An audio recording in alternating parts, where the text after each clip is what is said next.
Yeah, bang bang well. I was doing a little bit of enforcer work, well, quite a lot as it happens, but sometimes you get a little bit of money and you buy something and you give it out, yeah. So these two guys that I know very well, I'll give it out to them, yeah.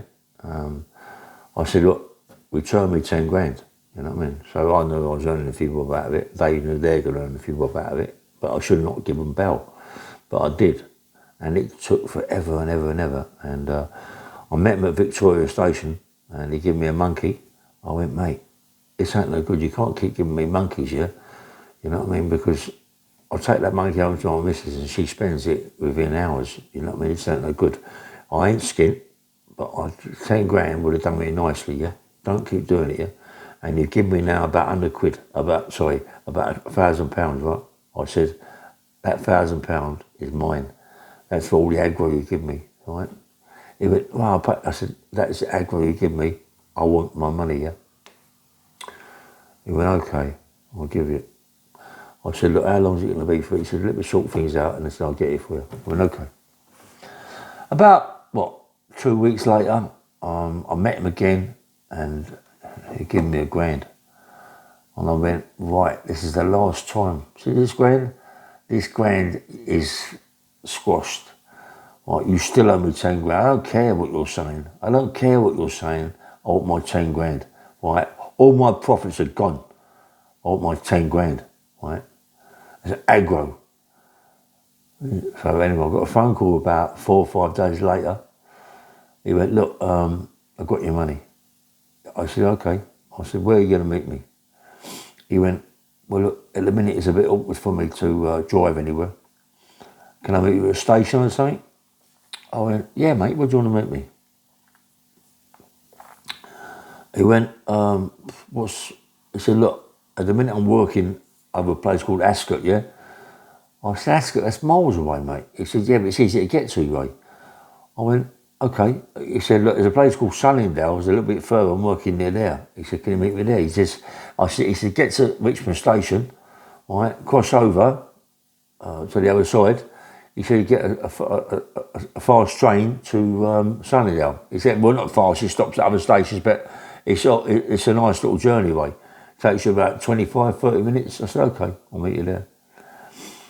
So got out of Sunningdale station, as I got out of Sunningdale, he's outside, parked to the left. He's in a van. So I got into the passenger side and he's nervous. He's very nervous for some reason. His face is not together, mate. And I went, what's going on? You know what I mean? I didn't feel right. And all of a sudden, from nowhere, come a motor and it jammed up against the door where I was with the lights full on. Right? I went, whoa, as I've done that, he's come from his door, picked something from his door, and not a blade, come over with it. I put my right arm up like that. He's cut all my elbows, all my right arms here. Right, and he's cut all my sides and wrists, everything, yeah. And I'm on a bit because you don't really, I mean, adrenaline's pumping like anything. You don't really realise what he cut all your hands up, you know what I mean? But he's cut my hands up really bad, rather than hit me in the chest, yeah. So I pulled back, I come back with the left hook, whacked him with the left hook, and really knocked him out, but knocked him senseless for couple of seconds, yeah. I jumped into the back of it, thank God, mate, the van was empty, you know what I mean? If that van had been full up, I'd been in trouble, you know what I mean? So I run the back doors up, and I was gone. And the station, right, it's got these barriers on the road, yeah, that come down, going towards, I don't know, wherever it was going towards, yeah. So these barriers were down. And I thought, I've got a chance now of getting away, you know what I mean? Because the barriers are down, they can't chase me. As I'm running towards the barriers, there's a train coming down towards me. I've got under the barrier, I'm across the lines, mate. Lucky the lines are not high up because the cars are going over, they're flat, yeah? And I'm running, mate, this train nearly hit me. The lights went on, the train nearly done me as well. I'm running, I kept running, I thought, please don't go up, the barriers go up yet, you know what I mean? And then waiting for another train to come, and I couldn't believe it. And I was running onto a big golf club, and it was Sunningdale Golf Club, which is well known, yeah? I got on the golf club and I'm running all over the place, right? This is, don't forget, this is in the evening time. It's not people playing golf, but it's massive. It's still lit up. It's massive, yeah. And I'm running for the golf club, and I'm running, and I come to an entrance, yeah, an entrance that as I come out the entrance, I'm still running. I'm pouring it. My arm is pouring with blood, yeah. I've been cut, and I see this woman. I said, "Excuse me." I said, "Is there a station around here?" Yeah. She said, "What, a police station?" Cut the pieces. I said, "No, a railway station. I need to get home, yeah. I just had an accident," and I said, "I need to get home." She said, "Ascot Station's just down the road, yeah." And I run down the station. And as I'm running down towards the station, there's all shops and it's on the right-hand side, yeah. So I run into a shop and I said, "Look, have you got anything, like an old towel I can borrow? I've had an accident." And I said, "I need to get home, yeah." And they give me this towel to put around my arm, yeah. I got on the station and went to Richmond Station and got off there and I went home, yeah. Wow. You talk about how close that was to getting killed, you know what I mean? How about that? So close to getting killed. The adrenaline, I was, honestly, I couldn't breathe. It felt like I couldn't run. It felt like I was running, not going nowhere, yeah? And I could hardly get any breath at all, yeah? I was panicking like it was going like a fashion, mate. And when I eventually got home, I was in a right bad way. I've been cut up, my wrist had been cut up across my wrist. Luckily, I never hit my jugular vein, yeah? All my arm was cut up, all the tops of my hand were all cut. And I went, "Well, that's it, mate." You know what I mean? And then the phone rang and it was him. I said, "See you, mate, you're in trouble now, boy. You try to kill me, you're in trouble." He went, "You're dead." Just like that and put the phone down, yeah? I went, "Right, I'm not having it no more." He says, "It." And plotting and scheming. And he lives in Putney. You know, this has been plotted and schemed in Sunnydale. They must have had somewhere to put me in Sunnydale, or lake, or pond, or I don't know, something, yeah? Or reservoir or something, yeah?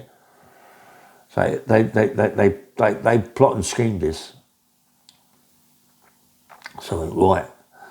So I said, a couple of my mates said, "Come on, we've got to go and find this geezer, mate. He tried to kill me, and his brother tried to kill me, yeah?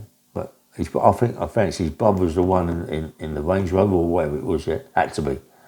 Right? But I was so lucky, mate. Someone up there didn't want to kill me that day because them barriers were down, yeah? If the barriers hadn't been down, they could have got to me easy, you know what I mean? And that had been it. I'd just have to fight and knifed up. I'd have been stabbed to death. I thought myself, no, I've got to do them, yeah? So me and my pals, we've been driving around Putney looking for this geezer for ages. And we plotted and schemed and got him, put him in the back of the van, took him away. And we really smashed him up bad, yeah? When I'm saying bad, I mean bad. We smashed him up so bad. It was we left him all in a bad way. Right? Bad way, mate. He'd never again do that to anybody. I mean, he tried his hardest to kill me. You know what I mean? It was only for the grace of God that van would have been packed up with stuff in the back. I've never got away. You know what I mean? I've never got away. You know, I just, grace of God. And we just done him so bad. And then we had to get the other brother, because the other brother was the one with the van with the motor who tried to stop him from getting out. He did stop him from getting out, yeah. So now they've got to get out the other one as well. And the other one lives not in Putney, Fulham area. We found him as well. I mean, the damage we've done to these two, they'd never again do anything like that to anybody, mate. I mean, enforcer work was my game. I've done some really bad things, you know, but when someone tries to do it to you, no, mate, we ain't let them get away with that, you know. But the other brother, mate, he cried like a baby. He cried like a baby. He put it all down to his other brother. Put it all down to him, you know what I mean? The other one that stabbed me, he got really obliged, smashed his knees, his elbows, everything, yeah. This one, he cried like a baby. Honestly, I couldn't believe it, mate. A big man like that, you know, could not suffer the consequences of what he did. You know what I mean? And then he got really, really obliged, mate. He would never do that again to anybody. I've never, you know, like, you don't want to kill anybody. I don't want to get no murder charges and all things like that. You just, just want to make sure these people don't hurt anybody or try to hurt anybody again. You know what I mean? And that was it, really. Just, yeah, man. And it's one of them things, like when you lay down sometimes and you think about it, how close you come, it makes me sweat, that one. Because to think, I mean, listen, mate, they plotted and schemed that, you know what I mean? Plotted and Sunnydale, plotted and schemed that. They knew what they was doing, mate. Anyway, this is Bang Bang Rail. Please press the like button and subscribe. Nice one, boy.